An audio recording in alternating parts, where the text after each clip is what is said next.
Менің есімім Индира, менің жасым 42-де. Мен блог жүргізіп жатқаныма 3 айдың көлемі болды. YouTube каналды мен жақында бастадым. YouTube'да ұзағырақ видео салуға мүмкіндік бар. Инстаграмдағыдай емес. Инстаграмда мен байқағаным 2 минуттан аса ғана видеолар жақсы өтеді, ал ұзақ видеолар жақсы өтпейді. Сол үшін мен жақында YouTube'ды бастадым. Оқырмандарымның сұрауына байланысты бір жағынан ол кісілер ұзақ видеоларыңызды көргіміз келеді, сол YouTube каналға салыңызшы дегеннен кейін бастаған жайым бар. Негізінде сіздердің осы менің каналымды қолдағандарыңызды сұрайтын едім. Қазақша каналдың дамуына үлестеріңізді қоссаңыздар екен деп айта кетейін деген. Бүгінгі менің қозғайын деп отқан тақырыбым жалпы адамның, мүмкін мен сөгетін адамдар көп болатын шығар, бірақ өзімнің басынан өткен өмірімді айтуға болады деп ойлаймын. Бір кісіге, мүмкін бір адамдарға пайдасы тиетін шығар. Адамның өзінің өмірін өзі қандай жағдай болса да алып шығу, жақсы өмір сүргізу, өзіңе жақсы тағдырды таңдап алу өзіңнің қалауың деп айтар едім да. Негізінде бір уайым, өміріңде қарап жолдар болса, жолақтар болса, егерде өмір деген теп-тегіс аппақ даңғыл жол емес екен, бәріміз білеміз. Сондай қиыншылықтар болған кезде тұңғиыққа түсіп кетуде өзіңнің сол таңдауың жоқ деп өзіңді алып шығуда өзің таңдауың. Ол менің басымнан өткен адам ретінде айтамын. Мен тоқырау кезге тура келген менің балалық шағым. Мен мектепте де дұрыс оқып бітіре алмағанмын, одан кейін жоғары оқу орнында оқи алмағанмын. Әке-шешемнің жағдай келіспеген кез болған, сондай оқытылмаған, жағдай келмеген. Біз өзіміз оның үстіне ерте бастан еңбекке араласып кеттім. 17 жасымнан бастап жұмыс істедім. Қолымнан келмесе де шаштаразға барып, еден жуушы болып жүріп, сол жерде үйреніп, шаштараздан бастадым. 17 жасымнан бастап еңбекке араласуға ерте тура келді. Мен істемеген жұмыс қалмады деп айтсам да болады. Мен балық заводта да істедім, жаңа балық кесетін болып, рейщик болып, шаштараз болып та істедім, тамақ пісіріп те саттым, бүкіл жұмысты жасадым да. Солай жүрген кезімде тұрмысқа шықтым. Тұрмысқа шыққаннан кейін жолдасымен өмір сұрамадық, былайша айтқанда 4,5 жылдай ғана өмір сүрдік. Ол некені сақтап қалуға менде мүлде мүмкіндік болған жоқ. Мен әке-шешемде ажырасуыма өте қатты қарсы болды. Көп соңына дейін мені итермеледі сол некеде қалуыма, баланы әкесімен ажыратпауға. Менің де қатты ниетім болды, тұрғым келді. Өйткені менің баратын жерім, басатын тауым жоқ еді ол кезде. Артында тіреп тұрған әкем мен анам да болған жоқ, мені келе ғой деп үйіне кіргізіп алатын. Шынын айтса, егерде ол кезде мен әкем мен анамның өзі пәтерде жүретін, өздерінің баспанасы да үйде жоқ еді. Мен өйтіп бара алмайтын едім, әке-шешемнің үйіне бара алмайтындай жағдайда едім. Соны біліп, менің күйеуім мені қатты басынатын ол кезде. Сенің әке-шешең үйде жоқ, өздері квартирада жүр деген әңгімелерді айтып, көп мені басатын да. Сосын жағдай болмағаннан кейін, қатты менің денсаулығыма нұқсан келгеннен кейін, миым шайқалғаннан кейін, сынғаннан кейін, сосын ажырастық. Тағы да айта кететін жағдайым, балаларды жалғыз өсіруге тура келді. Көп жұмыс істедім, аянып қалған жоқпын. Еркектің жұмысы деген жоқпын, әйелдің жұмысы деген жоқпын, таңдамай жұмыс істедім. Үйлі болдық, сөйтіп жүрген кезде пәтерде жүрдік. Одан кейін әкем мен анам өздеріне үй салып, кішкентай барачный типтағы үйлер деп айтады ғой, бір баспананың астында 4 семья тұратын. Сондай үйлерін маған беріп кетті. Мен ұлым мен қызыммен сол жерде тұрдым. Сосын жер алып азық-түлік дүкенін салдық. Одан кейін азық-түлік дүкеніне қатынап сол үйден жұмыс жасадым. Одан кейін барып сол дүкеннің артынан үй қосып салып, сол үйге көшіп өттім балалармен. Одан кейін 2 баланы өзім оқыттым. Екеуі де платныйда оқыды. Екеуі де білімдерін алып шықты. Қазір таңда жұмыс жасайды. Одан кейінгі жағдай, жасым 39-дан асып 40-қа қараған кезде онкологический ауырдым мен да. Женскийдан онкологическиймен ауырдым. Бұлай қарап тұрсаң, мысалға менің өмірімде бір Алла керемет болып өмір сүріп кететіндей, менде ондай жағдай болған жоқ. Бір жақсы жігітке тұрмысқа шығып өмірім, менің жағдайымды ол жасап, мен жақсы өмір сүріп кеткен жоқпын қарап тұрсаңыз. бесіктен белім шықпай жатып қиыншылықты көп көрдім. Одан кейін денсаулығым сондай болды.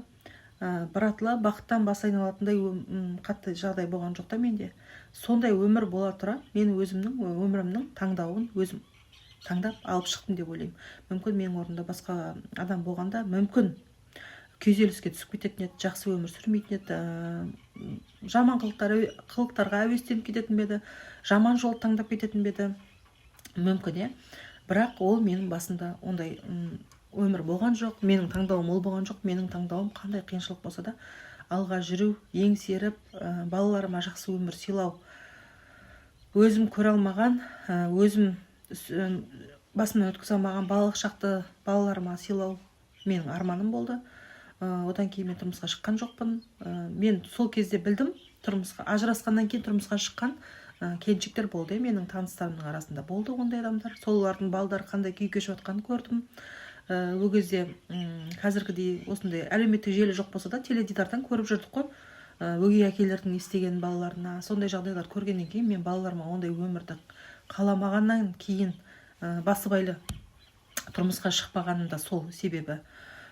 Балаларыма жақсы өмір сыйлағым келді. Сол айтайын дегенім, негізінде сіз қалай өмір сүргіңіз келеді, қандай өмірді қалайсыз, балаларыңызға қандай өмір сыйлағыңыз келеді, ол өзіңнің таңдауың. Өзің таңдап аласың сол өмірді, тағдырды. Күйзеліске түсуді де сен өзің таңдайсың, қиыншылықты басыңа шақыруды да өзің таңдайсың. Мен қазір мен азық-түлік дүкенінде жұмыс жасаймын. Менің ол бір бизнесім. Сол кезде келетін әйелдер, өздеріңіз де білетін шығарсыздар, осы жерде тұрақты ауылдық жерде магазинде істеген адам сол жердің местный психологына айналады ғой, былай қарағанда. Бүткіліге проблема бар, сол жерге айтады. Өсек те сол жерде болады, өсек көкесте. Сол кезде адамдарға өзім қалай айтсам болады, наблюдательность дейді, сондай қасиетім дамыды да менің.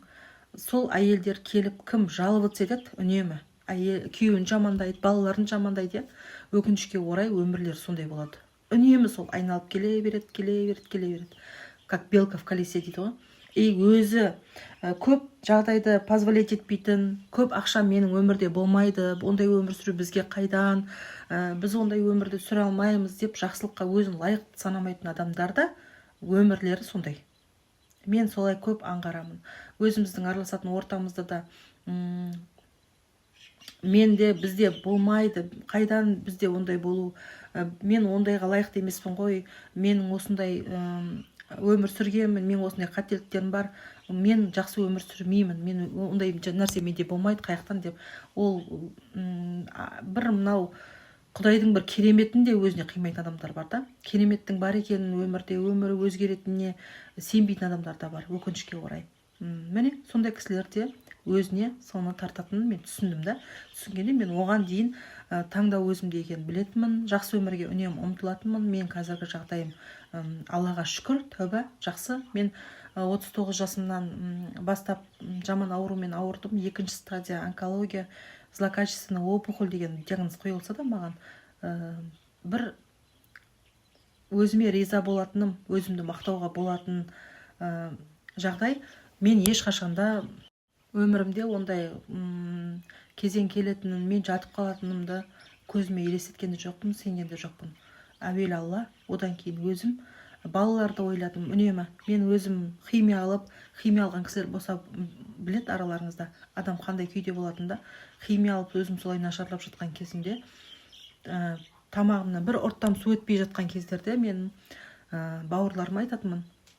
Мен үйімді сол кезде крышасы ғана жабылған, осы үйдің бітпеген жұмыстары көп еді. Сол кезде мен айтатын, мен балама үйді бітіріп беруім керек, мен балама үйді бітіріп беруім керек деп. Сол кезде менің өзімнен кейінгі бауырым айтқан, бізге кім әке-шешеміз үй салып берді, бізге кім жағдай жасап берді, өзіміз жасадық жағдайымызды, біз балаң өзі жасайды жағдайын, сен оны ойлама деп айтқанда маған. Мен сол кезде жоқ, мен жасап беруім керекпін, мен өмір сүруім керекпін, мен балдарыма толық жағдай жасап беруім керекпін деген ой болды да менде. Тек қана сол кезде менде 1 миллионнан аса ақша болды. Мен үнемі ақша жинайтын адаммын да. 1 миллионнан аса ақша болды. Менің орнымда басқадан болса, қара бұлтты төндіріп, мүмкін Индияға ма, Түркияға ма кетіп қалып жүріп емделуге да. Мен жоқ деп, соны саналы түрде ойланып, өзім шешім қабылдап, бауырларыма айтып, осы үйдің или либо ішін бітіру керек болды да, либо сыртындағы қоршауларын жасау керек болды, заборын, вороталарын жасау керек болды да. Сол кезде өзім онкологическийда, Алматыда химия алып, ауыр түрде емделіп жатқан кезімде ініме ақша беріп 1,5 миллионға забор, ворота жасатқан адаммын да. Міне осыдан пример болады деп ойлаймын көп адамға да. Мысалы сол кездегі менің жағдайымда жүрген адамдар бар шығар. Мен қарызда да болған адаммын, кредит төлей алмаған адаммын да, черныйға кіргенде кезім болған. Негізінде біреуден ақыл кеңес сұрайтын болсаң, қиналған, өмірде қателескен, аяғын қисық басқан, қарызға батқан адамнан кеңес сұраңыз деп айтар едім. Ештеңке білмей, біреу, возможно, бір коучтан сабақ алып, оқып алып, үйреніп алған, бір психологтан үйреніп алып, сертификат алған адамнан барып сұрағанға қарағанда, өмірде соны басынан өткізген, сондай қарызсың ба, қарызда болған адамнан сұра, қателестің ба, қателескен адамнан сұра, ауырдың ба, ауырған адамнан сұра деп айтар едім да. Ақыл кеңес сұрасаңыз егерде, сондай адамнан сұраңыз, біліңіз, үйреніңіз деп айтар едім да. Ештеңе көрмеген, бір жерде оқып алған адамға қарағанда, ол басынан өткізген адам дұрыс ақыл кеңес бере алады деп ойлаймын. Сол үшін қазіргі сол кездегі менің жағдайымда жүрген адамдар болса, жақсы өмірді өзіңізге таңдап алыңыз.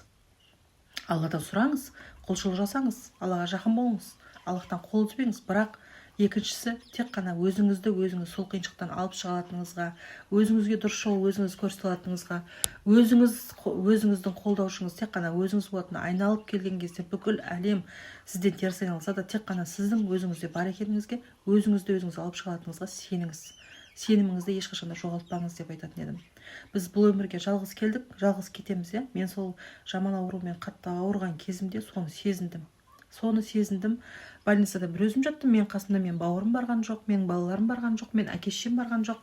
Ол кісілер барғысы келді, бірақ сондай больницада жаттым. Иммунитеттеріңіз слабый, сіздерге ешкім кіргізуге болмайды, ешкім көруге болмайды деп изоляцияда жатып емделдік та біз сол кездерде. Содан түсіндім, өмірге жалғыз келіп, жалғыз кететінімізді, ешкімнің жанын апқамайтынын, ешкімнің барып ауырған жерін көтеріп бермейтінін, өзің көтеретінді, өзің келгеннен кейін мына өміріңнің егесі өзің екенін, тағдырыңның егесі өзің екенін түсіндім. Түсінгеннен кейін сіздерге айтып отырмын, жақсы өмір сүруді таңдаңыздар.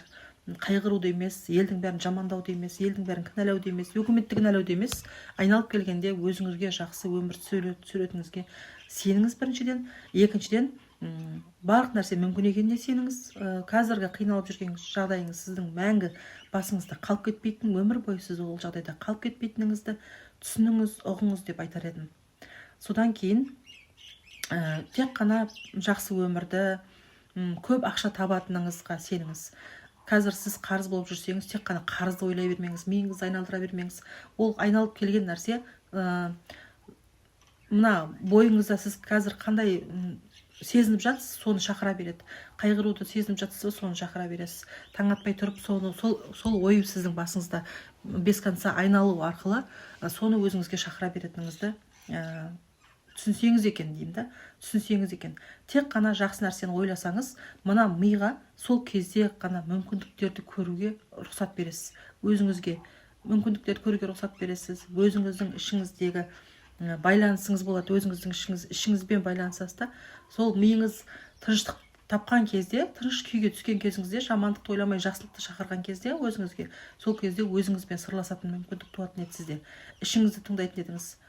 Ішіңіз сізге мына ақылыңыз, түп санаңыз деп айтамыз ба, барлық жолды көрсетіп, барлық жолды айтып беретін, тек қана алып шығатын жолды көретін едіңіз.